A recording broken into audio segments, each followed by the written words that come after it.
Hello students, welcome back to your English class. In this video, we'll discuss the poetic devices in the poem A Tiger in the Zoo by Leslie Norris. By now, you all know that A Tiger in the Zoo is a poem in which Leslie Norris has presented the situation of a tiger who is in a zoo. He has presented two different settings, one of the tiger in a zoo and another of a tiger in his natural habitat in the jungle. So let us come to the poetic devices. First of all, he stalks in his vivid stripes. The very first word tells us something about the usage of a poetic device called personification. So personification is present throughout the poem. Personification, as you all might be knowing, is a poetic device where the human attributes are given to non-humans. They may be animals, they may be plants, they may be some objects, but when we give human attributes to them, then there is the use of personification. So here everywhere the tiger is personified and the pronoun he has been used for him. So that is why the use of personification is obvious.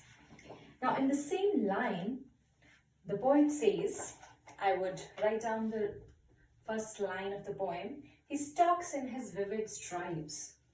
He stalks in his vivid stripes. So here, his vivid stripes. What has been repeated? The I sound. So that means here is the presence of assonance. Assonance is the poetic device when the vowel sound has been repeated. When the vowel sound has been repeated in the middle of the words, there is the usage of assonance. So next poetic device we found is assonance. Then in the third line, on pads of velvet quiet. Here, on pads of velvet quiet. Velvet quiet. And the next line is, in his quiet rage. In his quiet rage. In his quiet rage. So here, pads of velvet. What is called as pads of velvet? The paws of the tiger. So a comparison has been made without the usage of like or as. So that means here the use of metaphor is present. Pads of velvet. Paws of tiger are called pads of velvet. So metaphor. Now in his quiet rage, and here also velvet quiet, quiet rage. What has been repeated? The word quiet. So when a word or more than one words are repeated, there is the use of repetition. So one more poetic device, that is repetition. And let us first recall all the poetic devices which we found. The first was personification and assonance. Assonance, personification. Then we found metaphor and then repetition. Repetition. Here, in his quiet rage. Rage is anger, and anger is related to noise, shout, and being angry. But here, the contrasting word, the opposite word quiet is used adjacent to the word rage. So this shows the use of oxymoron. When two opposite meaning words have been used together, then the poetic device is oxymoron. For example, light, dark, right? Okay, so next device we found here is oxymoron. Okay, then coming to the next stanza, last line of the next stanza, where plump deer pass. Plump deer pass. So the repetition of P, the consonant sound. That means which poetic device? Alliteration. When the beginning sound is repeated in adjacent or closely related words, then there is the use of alliteration. So alliteration is quite prominent here. Plump deer pass. Then comes the next stanza, third stanza. He should be snarling around houses. So here again we find a poetic device. Snarling. Snarling is a word for noise of growling. So when sound words are used, then the poetic device is onomatopoeia. Onomatopoeia. So onomatopoeia is prominent because of the word snarling. The sound word. Whenever there is a sound word, the poetic device is onomatopoeia. So snarling shows onomatopoeia. Then coming to the same line, he should be snarling around houses. So I will write here, he should be snarling around houses. Now should, round, houses. Here we find again the repetition of a vowel sound in the middle of the words. That means again what is present here? Assonance. The literary device or the poetic device, assonance. Then coming to the next stanza, once again, but he is locked in a concrete cell. So concrete cell. Two poetic devices. One, consonant sound in the beginning, that means alliteration.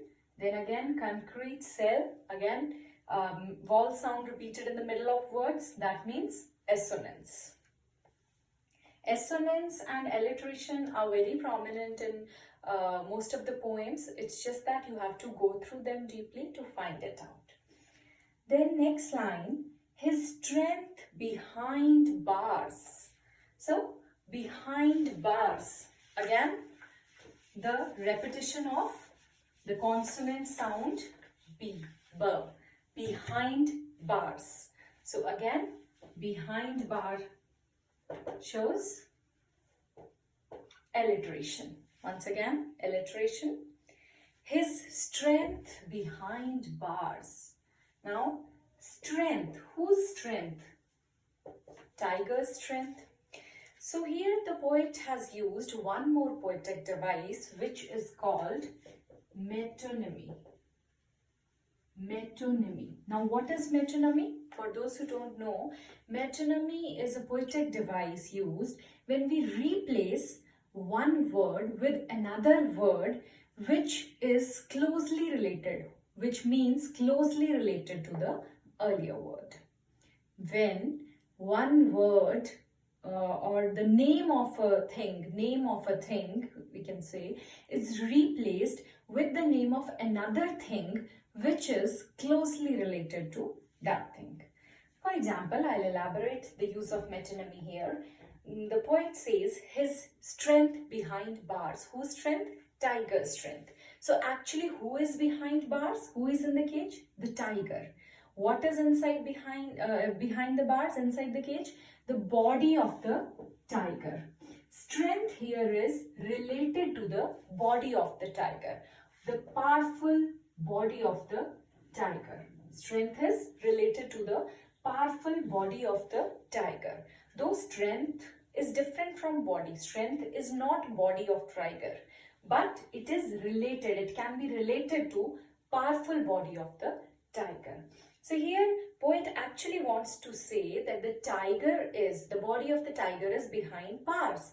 But he says that his strength is behind bars. So that means he has made the use of poetic device metonymy. Then coming to the last stanza, where he says, second last line of the poem, and stares with his brilliant eyes. Now, once again he says, and stares with his brilliant eyes. With his brilliant. So again, vowel sound repeated in the middle of the words. So there is the usage of which poetic device is prominent? Yes, assonance. Once again, assonance. And again, in the last line, at the brilliant stars. So brilliant is repeated in the last line also. So again, the usage of repetition. The device repetition. So that's all. These were the poetic devices we found in the poem A Tiger in the Zoo. They are assonance, personification, metaphor, repetition, oxymoron, alliteration, onomatopoeia, and metonymy. Now let us check out the rhyme scheme of the poem. I hope you all know how to find out the rhyme scheme. We need to write or consider the last word of every line. For example, let us take the first stanza. The last words are stripes, cage, quiet, and rage. So let us give this the name of A. Now this does not rhyme with this, so this is different. B. This does not rhyme with this does not rhyme with this, so this is C. Rage rhymes with cage, so this is B. So the rhyme scheme of the poem becomes A, B, C, B. You can check it from any other stanza, it will remain same. A, B, C, B is the rhyme scheme of the poem. So that is all about the poem A Tiger in the Zoo. Hope you are clear about the usage of poetic devices in this poem. So this was it. Now we'll meet in our next lecture with the next chapter. Till then, take care. Goodbye.